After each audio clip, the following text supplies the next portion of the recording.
Como diz o pastor Edivaldo, siamo qui. Siamo noi. Para mim é um privilégio e um desafio muito grande, né, estar aqui hoje para trazer a palavra do Senhor para nós. Durante toda essa semana houve diálogos, digamos que intenso entre eu e o Senhor. Mudei algumas coisas, trouxe as coisas de volta, e eu creio que é uma palavra que vai nos encorajar a todos nós. Há alguns domingos atrás, o pastor Edivaldo ministrou sobre um assunto que eu achei muito interessante, que era o ponto zero.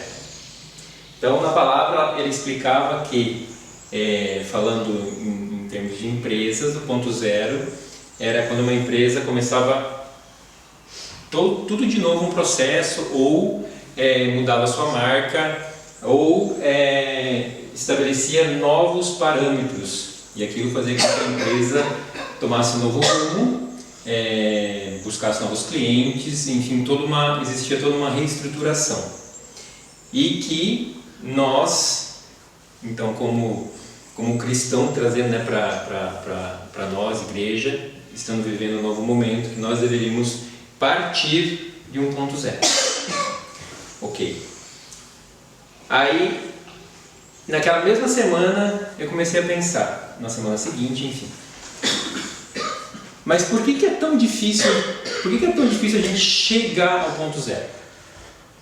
Por que é tão difícil a gente deixar algumas coisas para trás? Porque o ponto zero ele fala disso, né, que você precisa mudar algumas coisas para chegar no ponto zero, e do ponto zero você sair de uma forma diferente. Isso é uma coisa muito, como eu posso dizer assim, difícil, porque mexe muito com algumas coisas que estão muito arraigadas em nós, estão muito forte, muito presente nas nossas vidas. E aí eu quero trazer para vocês aqui 3 personagens da Bíblia que passaram por grandes processos em suas vidas. O primeiro deles é Abraão.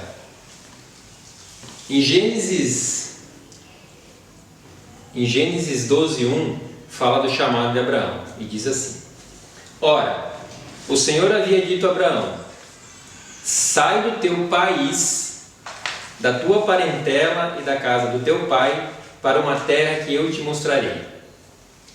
Sai do teu país, saímos todos. Sai do meio da tua parentela, saímos todos. Até aqui está tudo certo. Da casa do teu pai, eu creio que na época viviam todo mundo bem junto e tal, os clãs e tal, mas nós deixamos pais, nós deixamos mães, irmãos, algum parente a gente com certeza deixou. E o incrível é que assim, Deus falou para Abraão: sai, e ele saiu. Ele simplesmente saiu. Ele foi, e ele não sabia para onde ele ia. Até isso foi uma certa feita, nós estávamos conversando a respeito disso. Abraão ele não sabia nem para onde ele ia. Ele fez as malas e saiu. Tamanha fé, né, deste homem. E prontamente ele obedeceu aquilo que o Senhor tinha chamado, né, ele. Então ele saiu com sua família, enfim. E Ló foi junto. E teve muitas lutas. Abraão enfrentou muitas lutas. Ele enfrentou uma época de muita fome, que ele teve que mudar, né, de lugar. Ele enfrentou uma discussão muito grande com Ló, que era seu parente mais próximo nessa época. E depois, para mostrar o tamanho do coração que tinha esse homem, ele foi resgatar Ló, porque Ló saiu e depois só se meteu em encrenca. E ele foi lá e ainda, né, resgatou Ló. E em toda essa caminhada de Abraão, Deus promete uma coisa a ele. E é muito incrível isso. Porque Abraão, com 75 anos, Sara também já era uma senhora, já, né? Deus promete um filho para Abraão. E da promessa até o cumprimento são 25 anos. Então Abraão, ele caminhou 25 anos aguardando essa promessa.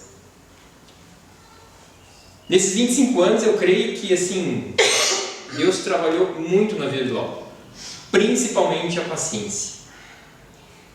Ouvi pessoas falando, ouvi comentários de pessoas, ou Sara, me diz muito que Sara ficava na vida dele, por quê? Porque quando Isaac nasce, o que Deus pede?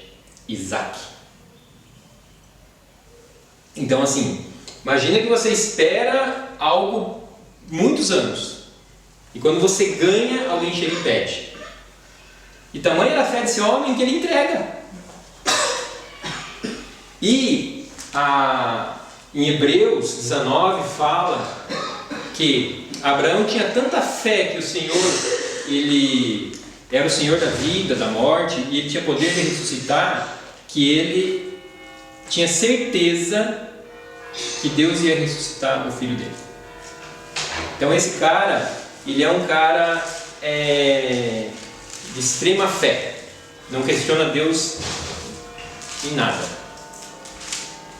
Então Abraão, ele sai da sua terra, deixa a sua parentela, vai para o mundo onde nem ele sabia direito para onde ele iria, enfrenta uma série de problemas, tem essa promessa do Senhor que ela se cumpre, né? Mas existe um tempo muito grande, porque 25 anos eu dizia um quarto de uma vida, mas não é mais, né? Que Deus trabalha a vida de Abraão. Deus não fala especificamente nos detalhes, mas creio que muitas coisas Deus trabalhou na vida de Abraão nesse tempo de 25 anos. Segundo personagem, Davi, o homem segundo o coração de Deus. O André falou algumas coisas a respeito desse homem domingo passado. Lá em 1 Samuel 16, 1, 3 e 13 diz assim: Disse o Senhor a Samuel: Até quando você irá se entristecer por causa de Saul? Eu o rejeitei como rei de Israel. Encha um chifre com óleo e vá a Belém. Eu enviei a Jessé. 13. Samuel apanhou o chifre cheio de óleo e o ungiu na presença de seus irmãos. E a partir daquele momento Davi foi cheio do Espírito Santo. Como Deus é engraçado quando ele trabalha as coisas, né?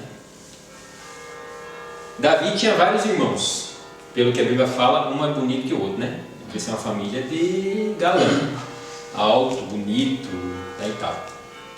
Davi era o piorzinho de todos, era aquele que estava lá sempre lá. E quando Saul unge Davi como rei, ele unge na frente de quem? Dos irmãos. Tipo assim, vocês são, mas não são muito, né? Vocês são só o que vocês acham que são, e eu vejo outras coisas. Então Davi foi escolhido pelo próprio Senhor. E Davi, de quando ele é ungido rei até ele assumir o reinado, ou ser declarado rei de Israel, foram 15 anos. 15 anos de espera, 15 anos de perseguição, 15 anos de luta, 15 anos onde ele enfrentou talvez um rival maior que Saul, que foi ele mesmo, o próprio Davi. No livro O Perfil de Três Reis, de Jamie Edwards, ele fala uma coisa que é muito impactante, assim, né? Que ele fala assim: Davi, o pastor de ovelhas, teria nascido para vir a ser o segundo Saul, ou Saul II. Mas Deus arrancou o Saul de dentro do coração de Davi, e essa operação levou anos e quase custou a vida de Davi. Davi aceitou esse destino, abraçou as duras circunstâncias, não levantou a mão e nem ofereceu resistência alguma. Imagine você sendo ungido rei, né, por um cara mega importante, que era Samuel na época. E o que você faz logo em seguida? Volta a ser o que você era antes. Como se nada tivesse acontecido. Como se, tipo, nada tivesse mudado. Eu sou rei, mas não sou. Eu sou rei, mas não, nada acontece. Vou voltar lá a cuidar das minhas ovelhas, vou voltar a ficar esquecido lá no campo. E se não bastasse isso, Saul começa a perseguir, né? A história toda conta, tem, né, um início de uma história ali. Mas Davi passa pelos piores momentos da vida dele. Davi, ele entra em depressão, ele se questiona, ele, né, há várias histórias sobre Davi, mas ele passa por períodos da vida dele que a gente vê em Salmos, né? Ora ele está com o coração totalmente machucado, sangrando, ora ele está louvando ao Senhor. E eu creio que quando Davi começa a entender tudo aquilo que o Senhor quer fazer e vem fazendo e vem preparando ele para ser o rei, não o rei como Saul, mas o rei segundo o coração que Deus enxergava nele, foi nas duas vezes que ele teve o seu principal oponente à disposição para matar. Que foi Saul, dentro da caverna, que o exército dele, que eu não sei como chamam, não sei como a Bíblia, aquelas pessoas, né, não são muito guerreiros, né, são mais para ladrões, bêbados e outras coisas do que provavelmente guerreiros. Mas enfim, era o que ele tinha naquele momento. E eles ficam bravos com Saul, porque Saul toma uma atitude diferente. Quando Saul corta, né, o tecido Davi, desculpa. Quando Davi corta o tecido da borda lá da roupa de Saul, na hora o coração dele sente. Ele tem o Espírito Santo traz um temor sobre a vida dele. Porque é um ungido do Senhor que está ali na frente dele. Era alguém que tinha uma promessa e por, né, escolhas e tal, ele não ia seguir em frente. E a segunda vez, né, do acampamento, que ele entra lá, né, fala a história da lança, enfim. Ali Davi começa a ter daí uma trajetória de vitórias. Erra, porque Saul também Davi nos mostra que por mais que nós possamos procurar uma perfeição ou um caminho reto ou alguma coisa assim, nós somos humanos e somos falhos. E nós vamos falhar. E nós vamos muitas vezes fazer coisas que vai nos trazer um crescimento maior depois, né? Porque Davi, mesmo depois de ele ter assumido o rei, algumas ele errou, ele cometeu adultério, ele, enfim, fez N coisas que custaram alguns, como eu posso dizer, algumas coisas que o Senhor o puniu, digamos assim. Mas ele aprendeu, o coração dele foi se forjando, foi se tornando maduro, foi se tornando um coração com um conhecimento maior.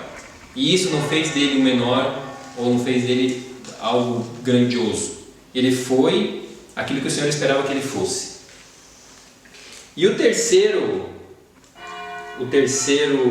homem, que é um dos caras que eu sou muito apaixonado por ele, pelas histórias dele, é o apóstolo Paulo, apóstolo dos gentios.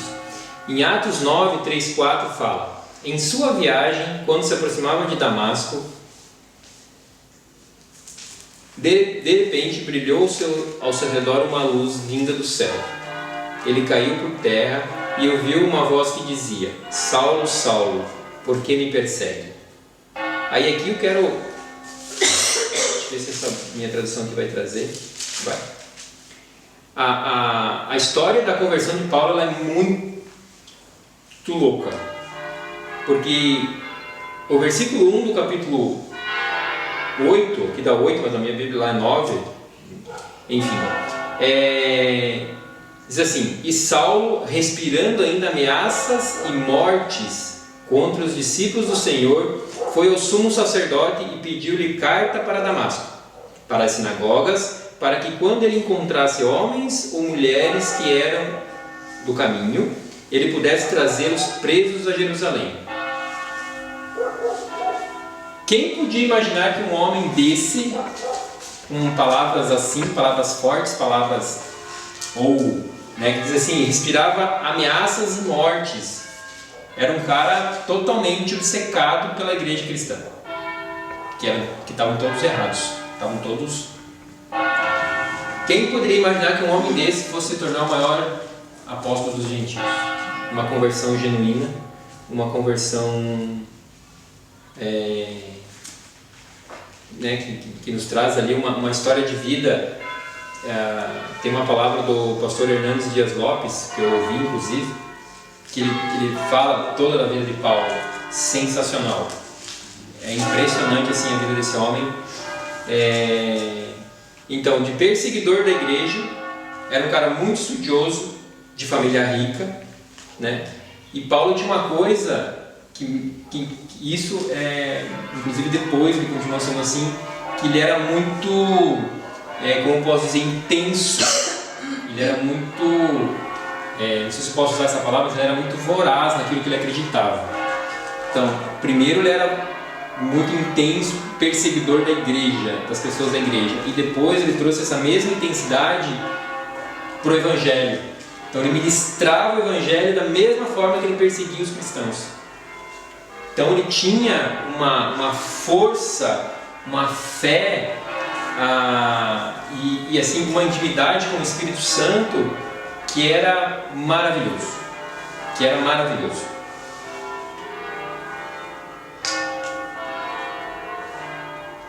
Só que Paulo, ele tem ali um encontro com o Senhor, né? Aí ele vai e depois que ele tem esse encontro, passa-se algumas situações e aí ele fica 10 anos no anonimato, 10 anos esquecidos, numa cidade que chama, eu anotei o nome dessa cidade em algum lugar por aqui, depois eu vejo, é um nome diferente, quase, bom, enfim, depois eu vejo. Porque Paulo, Arábia é o nome da cidade. Porque se você lendo ali os atos ali, Paulo, depois da conversão, ele já queria sair, porque ele era um cara que conhecia a palavra, ele era um cara que ele tinha toda essa, né, ele era impulsivo, ele queria falar, ele queria ministrar, ele queria, né, trazer a palavra do Senhor e tal. Mas o Senhor também precisava tratar ele em algumas coisas, também precisava acalmar o coração dele, também precisava segurar esse ímpeto dele, porque a gente sabe, por exemplo, todo mundo lembra de quando a gente se converteu, da gente chegar e falar, não respeitar muitas coisas. Eu lembro de uma vez que na minha família quem primeiro se converteu foi o meu irmão, morava em Porto Alegre,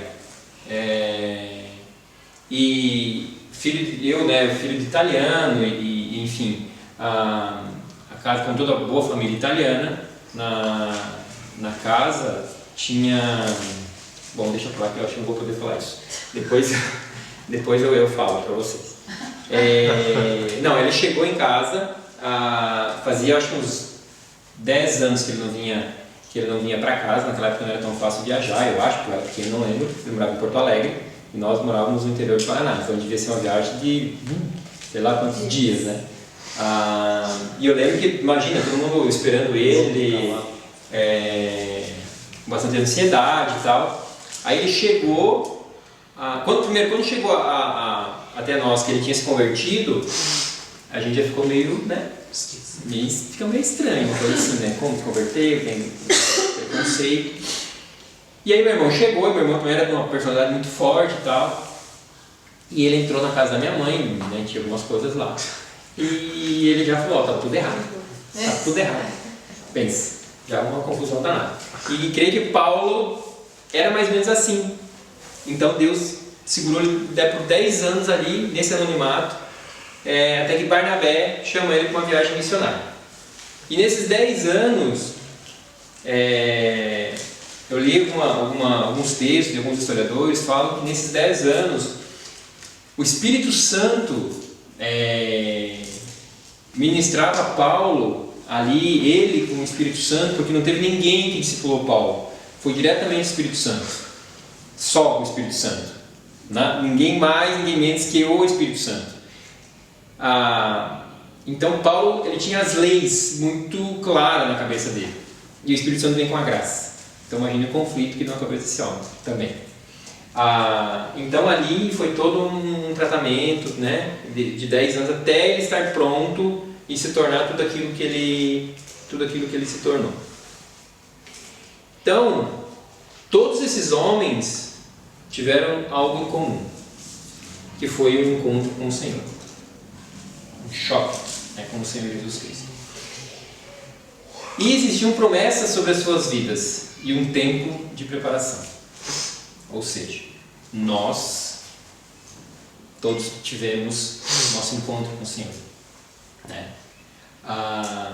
Temos promessas sobre as nossas vidas. E hoje nós estamos aqui. E todos temos o nosso tempo de preparação. E todos esses homens, em algum momento da história de vida deles, aonde virou-se a chave, aonde eles começaram a caminhar de uma forma diferente, eles chegaram no ponto zero. Em algum momento da vida deles, Deus olhou e falou assim: ponto, agora daqui para frente a gente vai, ou eles vão caminhar de uma forma diferente. E daí a gente vê vitórias, a gente vê conversões, a gente vê, né, testemunhos da vida desses homens. Então, para nós, não existe eu podia chegar aqui e dizer assim, para você chegar no ponto zero, você precisa fazer isso. Não, porque é muito individual, é muito pessoal isso. Você precisa entender aonde você está em toda essa história e tentar chegar nesse ponto zero e começar. Não é esquecer tudo que a gente viveu, porque isso a gente jamais, e Deus nem permitiria isso, não é isso, mas é começar de uma forma diferente, entender as coisas de uma forma diferente, você olhar e não ter mais aquele mesmo olhar que a gente tinha, mas um olhar diferente, uma percepção do nosso redor, o que nos cerca, diferente. Eu creio que seja isso que o Senhor quer, porque eu creio que o Espírito Santo pegou cada um de nós e deu uma chacoalhada. Porque pensa, nós tínhamos uma vida estável no Brasil, nós tínhamos, né, como é que eu posso dizer, deixa eu anotei aqui, nós tínhamos uma importância dentro de uma sociedade, né? Nós tínhamos as nossas bustas pagas, muito tranquilamente, nós tínhamos amigos, nós tínhamos um bom relacionamento. Hoje nós não temos nada, dá-se dizer, disso, nada, né? E ainda Deus acabou tirando ainda algumas coisas que a gente não tinha, né? Ainda para piorar, assim, ele acabou ainda dando uma caprichada. Por quê? Porque ele colocou na nossa vida papitas, ele colocou comunes, ele colocou multas, olha, essa é nova, hein? Colocou multas. E sabe que, quero abrir um parênteses aqui com relação a essas multas. Isso mostra como que a gente precisa enxergar as coisas diferentes. É claro que uma multa chegando em casa nunca vai ser algo agradável. Uma não, né? 4. Calma que vai chegar mais. Bem mais. Chegar aos outros. Na minha conta falta mais 6 ainda. nunca vai ser algo agradável chegando uma multa em casa. Então assim, mas a forma com que a gente absorve esse tipo de notícia que precisa mudar. Por exemplo, o dia que chegou a multa, as 3, claro, chegaram 3 também, né? Não foi uma, foi logo 3, né? Confesso a vocês que eu quase não conseguia subir as escadas lá de casa. Tamanha era a tremedeira das minhas pernas. Porque é muito fácil uma conta matemática. Eu olhei lá, ZTL. Olhei as datas, sexta, mês 4. Então falta o mês 5 e o mês 6. Você veio aquelas, vão vir outras. Então assim, não sei se todo mundo está sabendo disso, né? Mas enfim, depois eu explico. Dopo espiega. Então assim, esse tipo de situação, quando eu falo do ponto zero, ele precisa ser diferente. Por quê? Porque passado o susto, passado dor de estômago, a ânsia, toda aquela, né, que aconteceu ali, enfim, porque Senhor, né, descobrimos, indo com o André na polícia e tal, que a gente podia recorrer dessa multa, porque a gente, ficou claro, minutos depois, que é uma resistência do inimigo, algo para nos assustar. E a gente descobriu depois que a gente podia recorrer da multa e pedir uma audiência com o prefeito, para explicar, né, e tal. E aí a gente começou a perceber que é uma porta que está se abrindo, para a gente ir conversar com o prefeito, para falar da Chiesa Vivati para o prefeito, para falar para o prefeito dos nossos planos para a cidade de Bergamo, para falar para o prefeito que a gente está subindo a Tita Alta toda sexta-feira, que agora a gente vai mudar para quinta, que a gente está indo lá, a gente não está indo lá para, sei lá, fazer coisas, coisas erradas, digamos assim, mas que a gente está indo lá pagando um preço, saindo toda sexta-feira das nossas casas, faça chuva ou faça lua, a gente está indo lá para orar pela cidade. Porque a gente quer que Bergamo viva um momento diferente, que as famílias vivam um momento diferente. Então assim, passado o susto, isso foi Deus falando pra gente, é uma porta que eu estou abrindo. E é incrível porque assim, conversamos eu e a Andrea, aí eu liguei pro pastor e liguei pro Góis. Foi assim, meio que os 3 entendendo da mesma forma, ou nós 4, né? Entendendo da mesma forma, no mesmo momento, na mesma hora, tipo, o Espírito Santo falando com todo mundo, que era aquilo. Só que quando você chega ao ponto zero e que você começa a caminhar dessa forma diferente, eu creio que assim, a multa vai chegar, tu vai pegar e dizer assim, uma porta está se abrindo para ir falar com o prefeito. Ou aqui tem alguma coisa que Deus quer falar. Daqui a pouco eu vou saber o que é. E que diz meu amigo Góis, eu vou sair por aí tomando multa para falar com o prefeito. Então assim, é isso, sabe? É isso que Deus quer da gente aqui. Por quê? Porque Deus só dá grandes desafios para grandes guerreiros. E se nós estamos aqui hoje, é porque existiu um chamado, existem promessas, existe um sonho que o Senhor sonhou, um propósito que ele teve na cidade de Bergamo, e ele olhou para nós e falou: vem vocês, que eu quero colocar vocês nesse propósito. Só que eu preciso afiná-los. Eu preciso fazer com que vocês entendam que o projeto é meu, que o plano é meu e as coisas vão acontecer no meu tempo. Vocês podem atrasar, porque se vocês ficarem patinando em coisas de vocês, em probleminhas de vocês, em dinheiro de vocês, em não sei o que de vocês podem esperar 25, pode esperar 15, pode esperar 10, ou talvez uma vida inteira e nada acontece. Então, nós precisamos descobrir uma forma, aí por isso que eu falei, que não existe uma fórmula para todos, porque cada um tem um ponto, ou depende de um afortunado que não tem, já está no ponto zero, amém. Mas precisamos descobrir como chegar nesse lugar e conseguir entender isso de uma forma diferente. O que nós viemos fazer aqui? Aquilo que a mim ministrou quarta-feira, a oração e eu achei que foi muito tremendo uma coisa que ela falou, assim que nós podemos estar adorando a um Deus que não é o verdadeiro Deus. E isso é muito fácil de acontecer. Quando nós estamos com muitas camadas, muitas coisas nos atrapalhando, às vezes a gente não consegue enxergar aquilo que Deus está fazendo.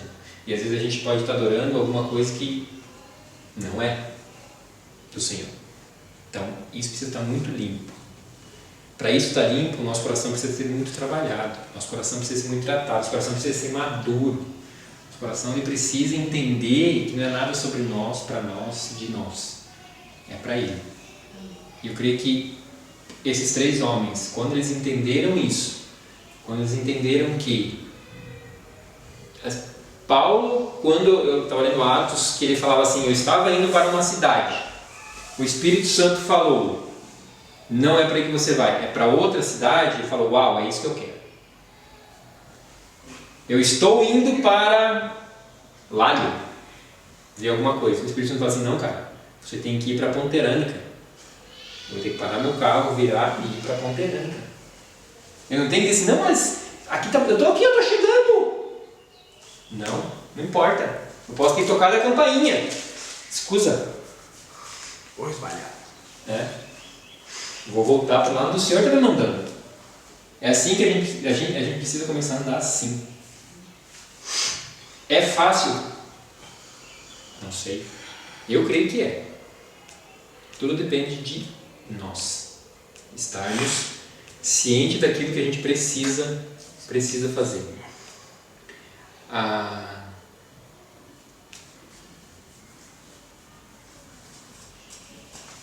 E o que aconteceu com nós que viemos para cá? 2 coisas. Primeiro, nós dissemos sim. E com as promessas do Senhor, é mais ou menos como um casamento. Pensa bem antes de você falar o sim. Porque você falou o sim, para Deus está falado. Não existe como dizer assim, eu estava emocionado, eu estava. Não. Se disse sim, Deus vai entender aquilo como um sim. E o plano dele vai seguir. E aí você vai... 2. Jesus nos enxerga de uma forma muito diferente do que nós nos enxergamos. Por exemplo, como que ele enxergou esses 3 homens? Abraão, pai de nações. Abraão, farei de você um grande povo. Davi, esquecido pelo pai e pelos irmãos. Recebe todo mundo, Zé, não está faltando ninguém? Tem meu filho que está lá cuidando das ovelhinhas lá. Então chama. Paulo, perseguidor voraz da igreja. Aí chega o Senhor, olha para ele e diz, Saulo, Saulo, por que me persegues? Então Deus olhou para esses 3 homens e enxergou grandes coisas. Enxergou a possibilidade de grandes coisas. Dos 3, Paulo que me chama mais a atenção. Porque ele tinha toda uma história de perseguição, ele tinha toda uma história de prisões, ele estava lá quando Estevão foi morto, segurou as roupas das pessoas que o apedrejaram. Então ele tinha todo um histórico já para ser um grande, digamos, caçador de cristãos. Ele que assinava os papéis para prisões e tal. E o Senhor olha para aquele homem e enxerga uma grande oportunidade. E na palavra que o pastor Hernandes Dias Lopes fala, Abraão era um cara muito rico. A palavra fala que Abraão ele tinha empregados, ele tinha escravos, ele tinha uma vida social muito, muito boa. Davi, não falam isso, mas também não tinha uma vida muito ruim. Saulo também era de uma família abastada, tinha estudado lá nas melhores escolas da época, E o final da vida de Paulo é um final triste. É um final triste que ele morre. Como o pastor Hernandes fala, ele morre pobre, sozinho e quase que sem roupa. Mas a fé dele não mudou nada. Né? Até que os últimos pedidos dele é que levem pergaminhos. Né? O pastor Hernandes fala que até no final ele sabia que ia morrer, mas ele queria estudar, ele queria conhecer mais o Senhor, ele queria, né, saber mais. Então era um cara que ele não parava. Então assim, quando o Senhor olha para nós, então ele olhou para nós da mesma forma que ele olhou para esses homens. Aí eu fico pensando assim, uau, será que Jesus olhou para mim e me enxergou como um Abraão, me enxergou como um Davi ou como um Paulo? Eu creio que nenhum dos três. Eu creio que ele me enxergou como Alex. Ele enxergou a Michelle como Michelle, o Robson, enfim, né? Como você mesmo. Só que através de você, ele enxerga uma igreja grande, ele enxerga uma igreja sendo aumentada, ele enxerga cura, ele enxerga casamentos sendo restaurados, ele enxerga perdão, ele enxerga, enfim, um pacote completo de coisas através da nossa vida. Por quê? Porque ele não enxerga da forma que nós enxergamos, ele não enxerga tão limitado quanto nós nos enxergamos, e muitas vezes nós achamos que nós somos. Porque às vezes, eu acho engraçado assim, que às vezes a gente ora por algumas oportunidades, as oportunidades aparecem e a gente, será que é isso? Será que eu preciso orar? Será que eu chego naquela pessoa que está ali e oro por ela? Aí às vezes a gente, né?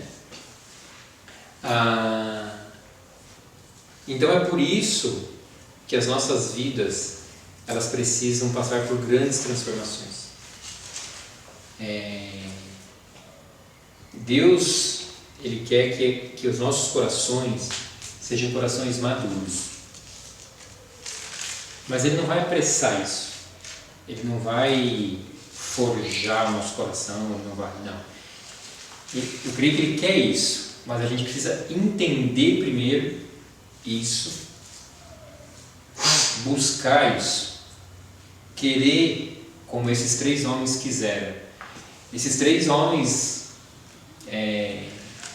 você percebe, você vai lendo a história deles do início ao fim, você percebe claramente o crescimento, né, deles como homens de fé, de batalha, de confiança.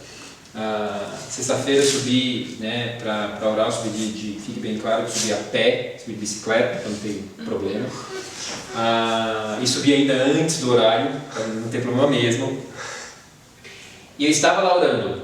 E ali no que a gente tem ido, a gente foi sexta-feira passada e eu fui agora, é um lugar, né, diferente daquele que a gente costuma ir. Aí é um local que os jovens, eles se encontram tudo ali. É uma galera, e você deu uma volta ali, passei por dentro, é cheio de barzinho não, umas tendas, enfim, tem música e tal. Então por isso que aquela aglomeração toda de jovens ali.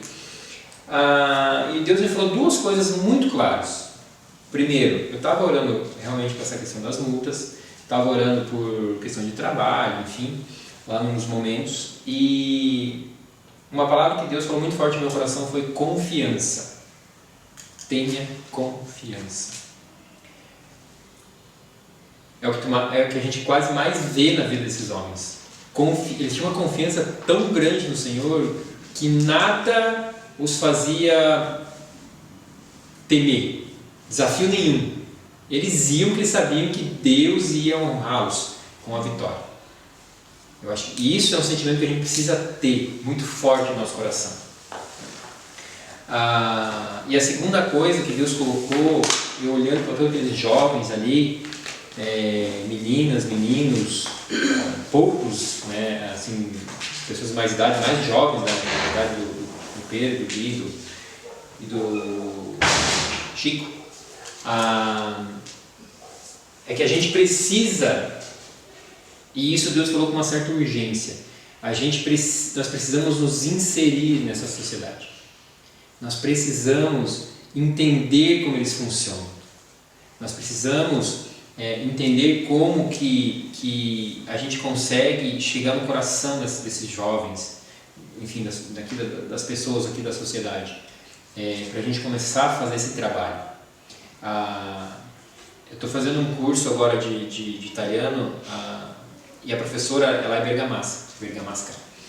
E ela estava falando que aquilo que a gente já ouviu várias vezes, né? Que o povo bergamasco é um povo mais fechado, que é um povo que não sai, não viaja, tem uma certa resistência. Essa geração nova está saindo mais, mas a geração anterior era uma geração que ela não saía, ela ficava só aqui em Bergamo e não férias por aqui e tal, não viajava. Então é uma geração, é um pouco mais fechado.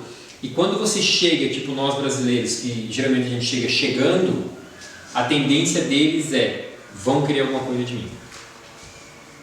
Eles vai querer pegar alguma coisa minha, vai querer alguma coisa assim.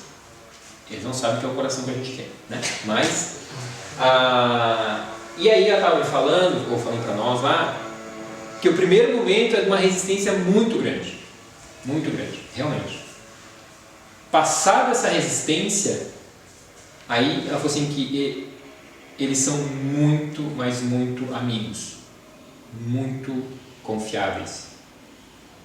Existe um querer estar junto, existe um querer compartilhar, existe um querer, né, ela falando, acreditei, né, uma vida inteira dela aqui, e então é isso que a gente precisa descobrir como fazer, como ser usado dessa forma. E a gente precisa ter, então eu estava falando da confiança também, né? Uma confiança inabalável no Senhor. E quanto mais rápido nós aprendemos isso, mais rápido os planos do Senhor eles vão se concretizar. Então, e para finalizar, eu queria falar o seguinte: como é uma coisa muito pessoal, não tem uma forma de eu falar, faz isso ou faz aquilo, a gente precisa expor o nosso coração ao Senhor Jesus Cristo.